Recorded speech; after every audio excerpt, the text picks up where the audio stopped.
Dear conference and Salesian family members all over the world, greetings and wishes from the Vice Province of Myanmar. I invite you all to give thanks to the Lord for all the graces we have received in the year 2023, and at the same time, asking the graces to continue to serve Him in the coming year 2024. Under the maternal protection and guidance of our Blessed Mother Mary. I am really very grateful and honored and privileged to share a glimpse of our country's situation. I'm sure I could not cover the whole story in a few minutes, but I'll try to highlight the present situation of our country. In Myanmar, 68 Salesians working in 9 different communities. 38 FMA sisters composes 5 communities, and missionary sisters of Mary Help of Christians, Salesian past people, Salesian cooperators, and UNMAD had been introduced. Myanmar's current constitution divides the country into 7 regions and 7 states. The regions are predominantly Burman, while other ethnic groups comprise the majorities in states. Armed conflicts between the government and marginalized minorities have erupted frequently since Myanmar's independence in 1948, making for the world's longest civil war. It was to create a federal system after independence, in which equality between all ethnic groups would be guaranteed. Now, almost 2 years since the military coup in February 2021, civilians found themselves caught in an escalating conflict and targeted by the powerful group for its futility. The Civil Disobedience Movement, CDM, is a generous mobilization spread by hundreds of thousands of civil servants. The CDM has become the center of focus for all parties involved in the post-coup era in Myanmar.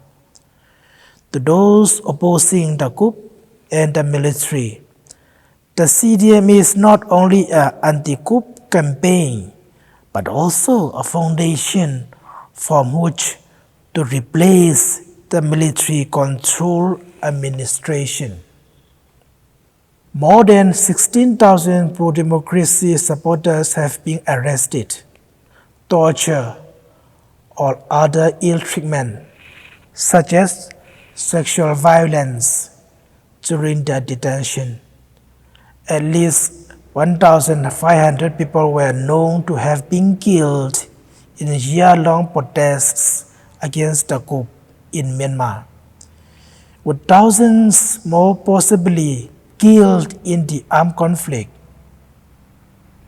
At least 11,787 people were unlawfully detained in Myanmar in that period, including 8,792 who remain in custody.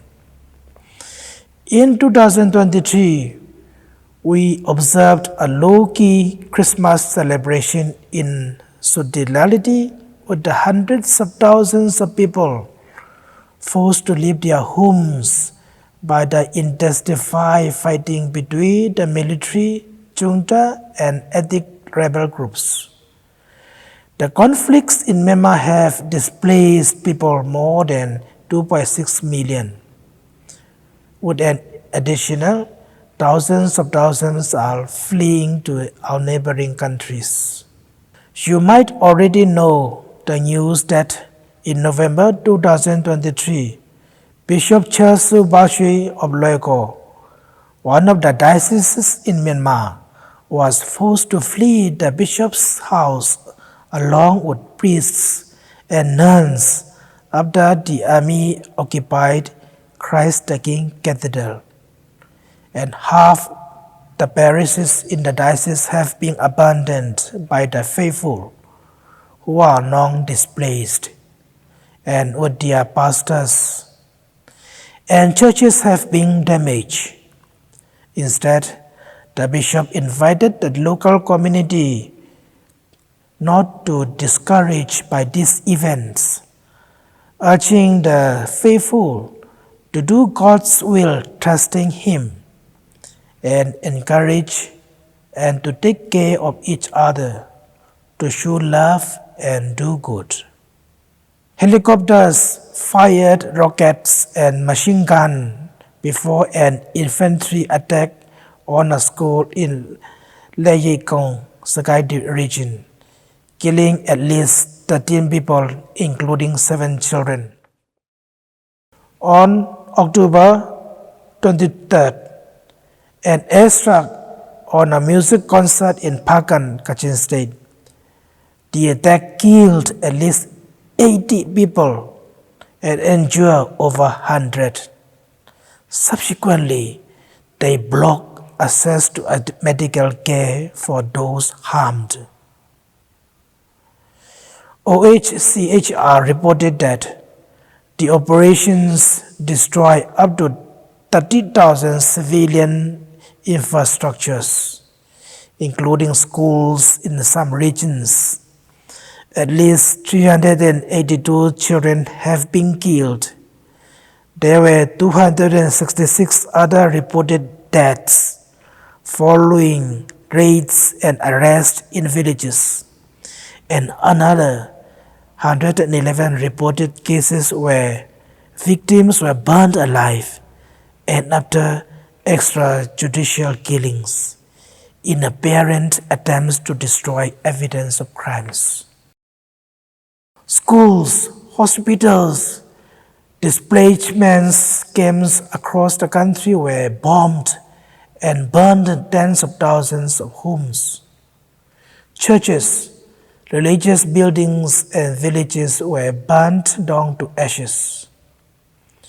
One of the villagers whose house was burnt out said with tears but full of courage, "We have been working so hard for generations to build these houses and own this land, but they burned our homes, our grain in just one day. They want us to become so poor that we do not resist them. They believe that if we are left with nothing, we would not resist, but they are wrong."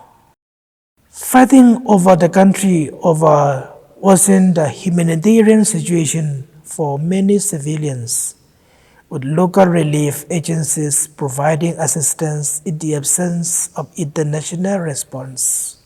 Local correspondents were finding a way to operate by maintaining a low profile, at times in collaboration with non-profit organizations, charity groups, and volunteers across the country, despite the reluctance of international donors to support such activities.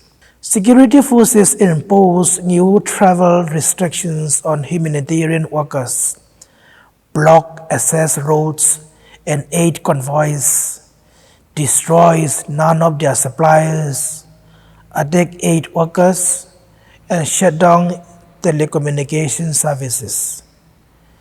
They have also attacked health facilities and medical workers in violation of international law. The powerful forces have seized food deliveries and medical suppliers to displacement sites and arrested people suspected of supporting aid efforts. Disrupting supply chains, increasing prices and scarcity of goods and loss of access to agricultural livelihoods have compounded food shortages around the country. The Myanmar Chat has faced extreme instability since the coup, contributing to food crisis for displaced and conflict-affected populations, as well as in urban and peri-urban areas. An estimated 11 million people are facing acute food insecurity. Dear friends, though we are in this critical situation, we do not lose our hope and dreams. We are confident that the dreams of our hope that peace and justice will reign very soon, for He will give us a teacher, our Blessed Mother Mary, to lead us to this end. Thank you for your prayers and continue to pray for us. Thank you and good night all.